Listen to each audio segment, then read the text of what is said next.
All that makes it difficult to see the raids as just legitimate enforcement. It starts to feel like emotional deportation. Being a Black person, I rarely would think to call the police.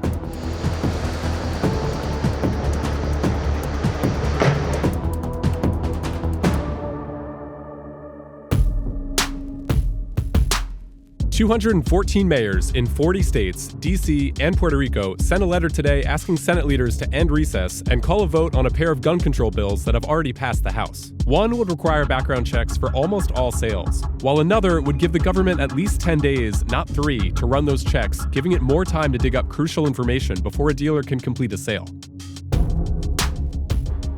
The UN's climate change panel is calling for land to be managed more sustainably if humanity wants to be able to feed itself. In a new study, a team of scientists said land and freshwater is being exploited at an unprecedented rate, leading to a vicious cycle. Growing deserts and deforestation are ruining the soil's ability to trap carbon, which contributes to climate change, which in turn ruins the land relied on to grow crops. A team of election security researchers found dozens of back-end election systems across 10 states have been connected to the internet for months, and possibly years, according to a Motherboard report. That goes against claims to the contrary by some election officials who say they're offline and not vulnerable to hacking. The systems are meant to go online to receive unofficial vote counts, but only briefly, and they're protected by a firewall. And researchers say that as long as these machines are online, hackers could breach the firewall to change official results. Puerto Rico's third governor in 6 days made no secret about her unwillingness to step into the role. But today, Wanda Vazquez ruled out rumors swirling about one of her first acts, wriggling out of the job by nominating the island's D.C. representative into the role of Secretary of State, putting her first in line after Vazquez quits. Por el momento, no le veo fecha, ¿verdad?, de mi salida de la gobernación, que no sea el 2020, y hasta el momento ese es mi norte.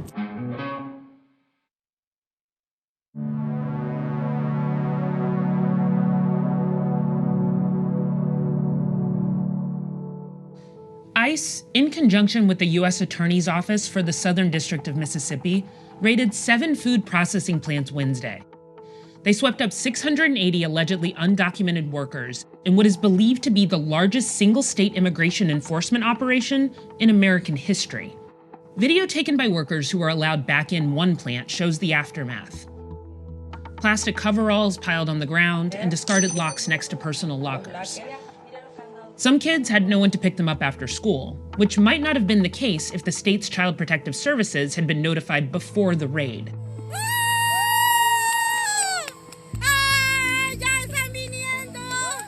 About 300 of those who were detained yesterday have since been released, some late last evening.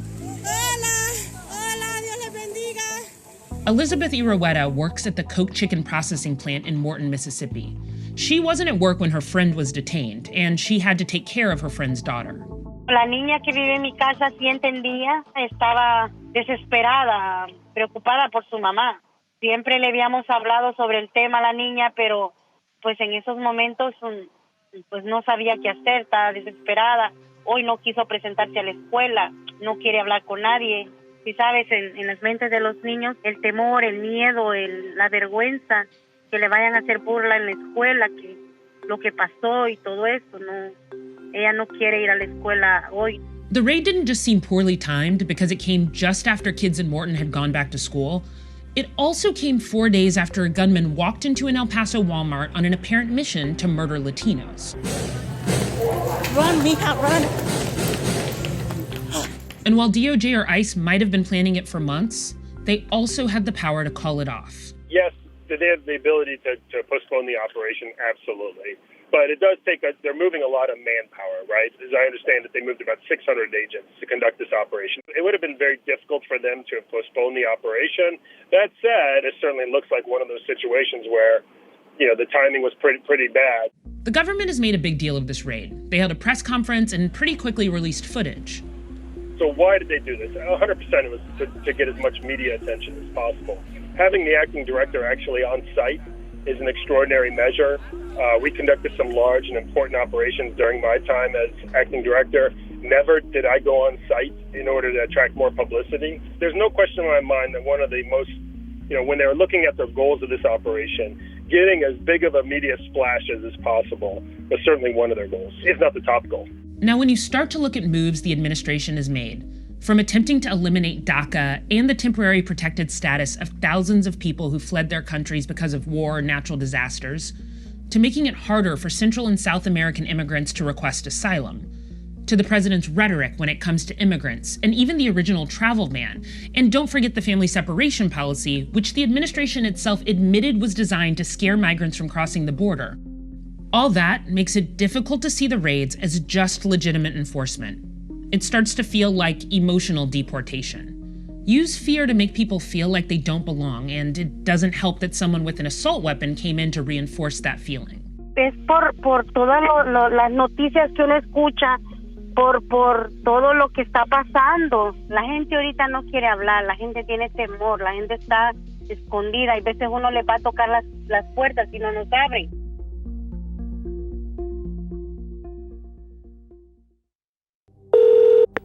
(911), what's your emergency?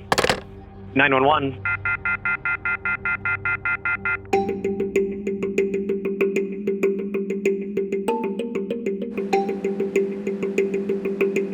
All right, everyone, welcome to Poder in Action. Thank you for being here tonight. Woo!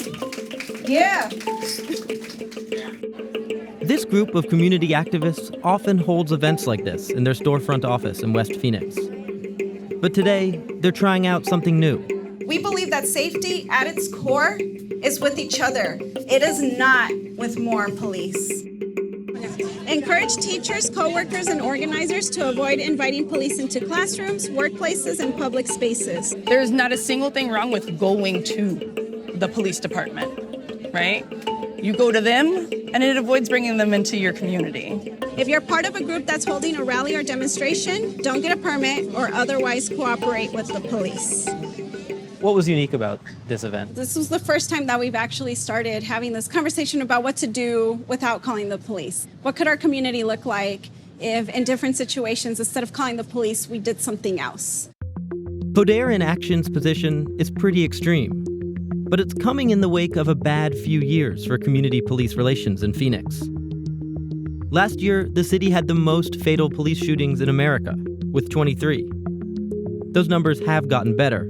So far this year, it's at 8. Get out the fucking car! Get out the fucking car right now! But there's also been a number of high-profile incidents, like the time in May when a viral video captured police drawing their guns on a family suspected of shoplifting. And in June, when a collection of racist and xenophobic Facebook posts by current and former members of the force were published by a watchdog group. The department says both are under investigation. Okay, this is the final product. You like that? Paris Wallace and Ben Laughlin, both members of Poder, gave up on the police a long time ago. Being a Black person, I rarely would think to call the police. It wouldn't be my first go-to, right? Especially here. The Phoenix Police Department has all of these things stacked against them. Last August, their house was broken into. Instead of calling the cops, they chose to handle it themselves. They changed their locks, started a GoFundMe to replace what was stolen, and used a tracking app to find their computer, which turned up in a house across town. Though they decided not to risk a confrontation with whoever had it. Right? Not one time did it cross our minds to call the police. Why not?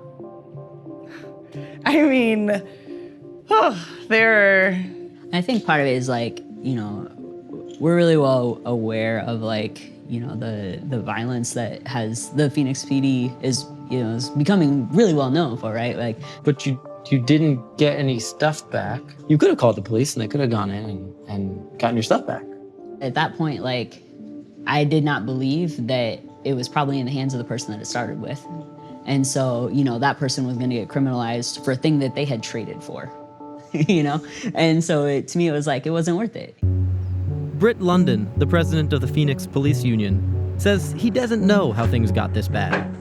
I started this job in 1995, and after I got out of field training, the first thing my sergeant made me do was go to block watch meetings and get involved. It is the best thing because you get to know people. But on the same token, There were people that they're not going to let me come to their house because they're gangsters. They're involved in crime all the time. And those are the people that oppose us. But you're not saying that the only people who oppose the police are criminals. No, there are some that oppose us for various reasons, I guess. You don't have a sense of what their criticism is? Well, some of them are just, I think that they want the police to go away. They don't want police anywhere. Their argument is that the police in Phoenix have a track record of taking a smaller incident like a burglary, and it escalates into something worse. So they would just rather solve that problem without bringing in police. How do they solve the problem? They go on with life. They find other ways to get their stuff back and move on. Less work for us, I guess. If you're doing everything you can not to call the police, you could be hurting your fellow community member. You're allowing something to happen that could happen to anyone else, but you're not going to notify the police of it. So, I don't see that as a help. I mean, does it bother you? Does it worry you if that catches on, if that becomes a phenomenon? That is not a trend. We get support here all the time, and I'm not trying to make an excuse for the relationship we have with the part of the community that does criticize us, but it's extremely difficult to reach out to them and sit down and go, hey, how can we fix this? Phoenix isn't the only city trying to figure out how to fix this problem. Police shootings across the nation regularly draw outrage from community activists. No justice! And those offensive Facebook posts released in June also included messages from cops in cities like St. Louis and Philadelphia. Philly PD suspended more than a dozen officers and announced that firings were coming. Phoenix police told Vice News they're dedicated to building confidence and trust in the community. Last year, they commissioned an outside group to study why their shooting rates were so high. And they've announced a plan to track every time an officer points a gun at someone. Kevin Robinson, a former assistant police chief, says both groups have to do better. There is a natural instinct maybe from the police corner to say, we're fine. So we don't need to change anything. You can no longer afford to think that way. You just can't. Any police department that thinks the way things are is the best way it's going to be and nothing's going to change, they're crazy, because something bad is going to happen and people aren't going to trust you.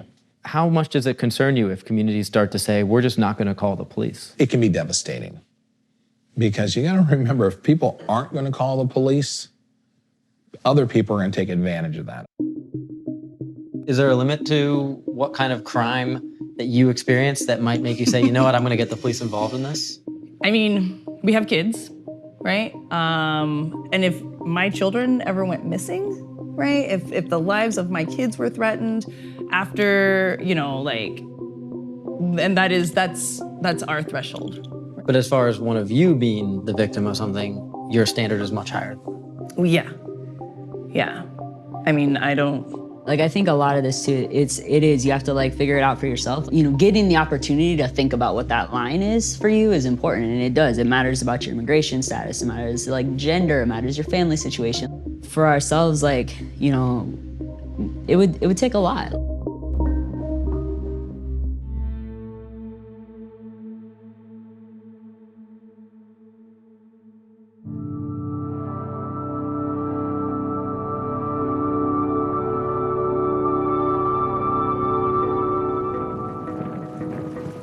This year, the U.S. experienced its wettest months on record, ever. And the result was a series of deadly and costly floods throughout the Midwest and Southern Plains states. 2 major flooding events have led to damages topping more than $2 billion. In small towns like DeSoto, Missouri, the cost of rebuilding after repeated flooding is a constant concern. And for many, the only option is to wait for help from the U.S. government.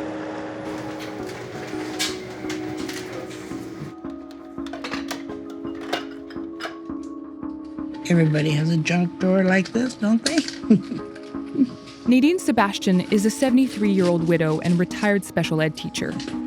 She's been living in her 3-bedroom house since 2002. But this year, she's moving out. The creek is right across the street. Okay, it's right across those trees there. Right on the other side. Soccer goal. All the way up to the front step. Please don't let this be it. Not again. I don't want this to be another repeat. When we saw the water across the street, in a very short, I'm saying maybe 15, 20 minutes before the water got up to the door and started going around the house. Well, it's totally surreal. It was something I never, ever imagined. I mean, people that have lived here 40, 50 years, it's never floods, never floods. So now it floods all the time. Now it's flooding all the time. So what did you decide to do? To file bankruptcy. Did you guys want cookies? I'm good. Okay, thank you. Every month, DeSoto residents gather at the local library to talk about the repeated flash flooding from the nearby Joachim Creek. Did you get cookies, Cookie Monster? The meetings are part support group and part information session to keep everyone updated on a flood study that's being conducted by the U.S. Army Corps of Engineers. Give us wisdom and direction as to our next steps. Thank you for the cooperation that we're receiving from the other government agencies, and may we work and strive to protect the people of DeSoto and make this town what it once was again. We thank you, Lord, and we ask you to be with us throughout this meeting. In Jesus' name we pray. We're not asking for millions of dollars. You know, we're asking to be able to at least have an adequate place to stay.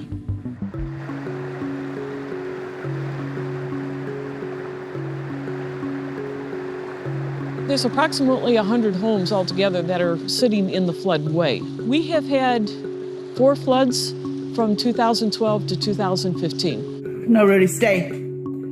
Stay there. We are getting more intense rain events. And what that means is instead of getting 3 to 5 inches over a couple of days' time, we might get it in a couple of hours. There are people who are giving up their homes and letting them go into foreclosure and just going ahead and abandoning and making decisions without a federal buyout. What's a buyout?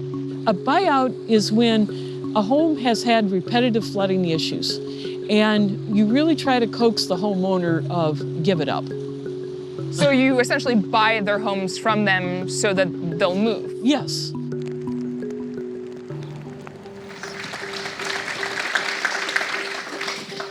Hi, everyone. Thank you again for coming out. We really appreciate it. And again, thank you to DeSoto. In June, 9 months after starting the study, the Army Corps presented its findings. The report's recommendation will determine if DeSoto residents have any chance of getting money from the U.S. government to deal with the flooding. We identified 229 structures that are in that floodplain. 85 are recommended to be elevated. 70 of them are recommended to be acquired. I have one question. I'm speaking about the FEMA program.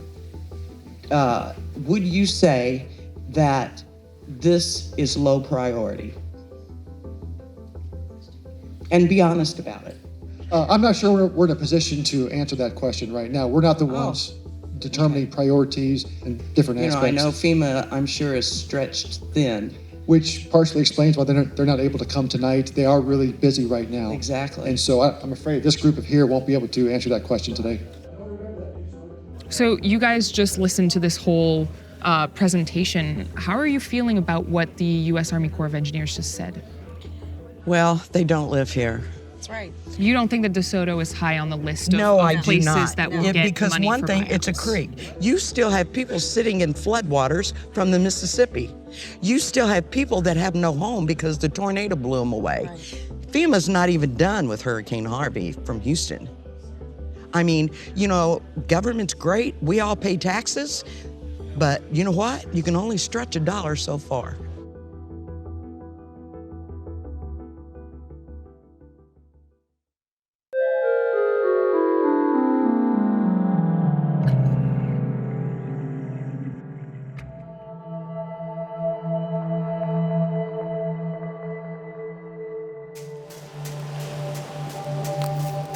D'abord, quand je fais le plongeon, on a chacun des petits gris-gris. En fait, je prends beaucoup de temps pour moi. Je prends d'office 10 minutes. Je sais que dans les 5 premières minutes, je vais échauffer mon cou, je vais rééchauffer un petit peu les épaules, les bras, etc.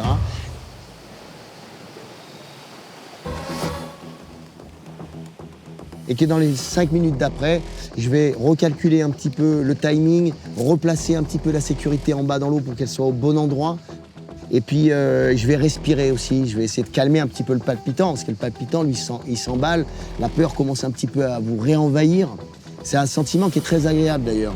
Mais il faut vivre avec la peur. La peur, c'est ton ami. C'est quelque chose qui est très, très important.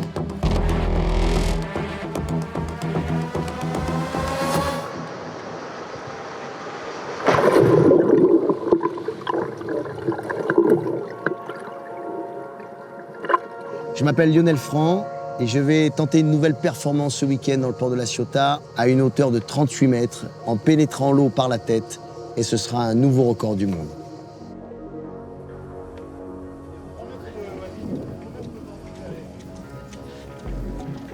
À moins que vous le faire autrement, vous. Non, on est bien là, on est bien. C'est parfait là. La complexité qu'on va rencontrer ce week-end, moi et les autres plongeurs, c'est qu'en fait, habituellement, on plonge depuis des rochers qui sont très stables et là, on va plonger dans un environnement qui est complètement différent. D'abord, ça va être dans un port. Là, j'ai tout de quoi me tenir là, regarde. Bon, c'est trop bien, quoi. Et cette nacelle-là, elle va pas être rigide. Cette nacelle, elle va bouger en permanence.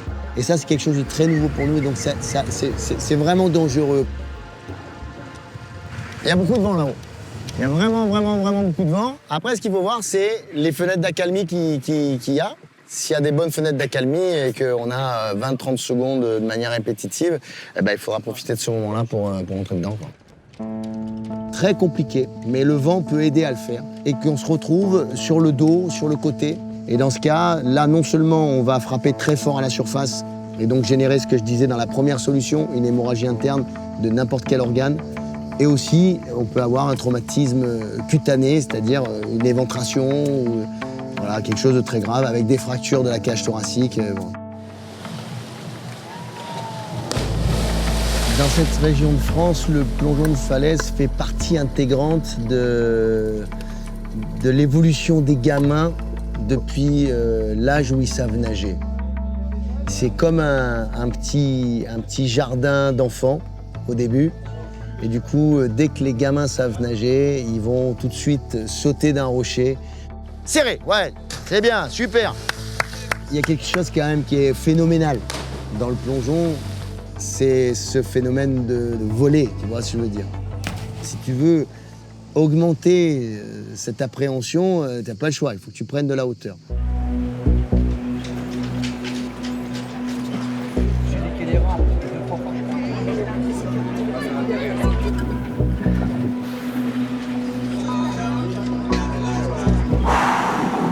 Voilà. Écoute, la météo, elle s'est pas arrangée. Elle s'est pas arrangée du tout, hein, je le savais. On va essayer de jouer la montre le plus tard possible.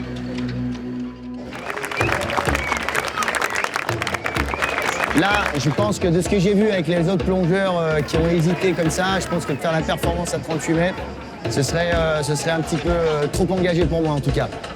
Donc on va essayer de monter au maximum. Je vais faire 30 déjà pour commencer, puis je vais voir si je peux monter un peu plus haut, 32, 33. Et je vais calculer en même temps de la montée de la grue. Lionel se prépare tranquillement. Ben là, déjà, il analyse bien la hauteur. Il est dans sa bulle, dans son monde.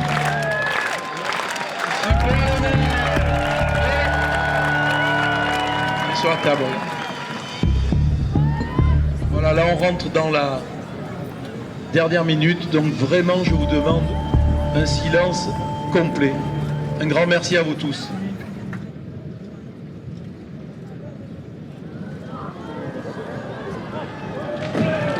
Exceptionnel.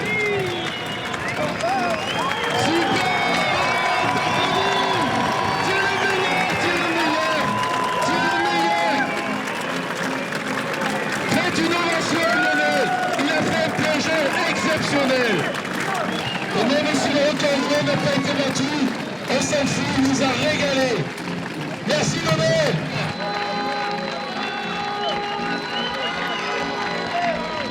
Je me sens super bien, je me sens comme un mec qui a accompli une mission. Pour moi aujourd'hui c'est vraiment une prouesse parce qu'avoir plongé de 33 mètres comme ça avec cette météo-là, c'était pas... C'est toujours risqué un plongeon. C'est toujours risqué mais du coup j'ai été obligé de le faire. Adrénaline, elle vient maintenant l'adrénaline. Elle est là l'adrénaline.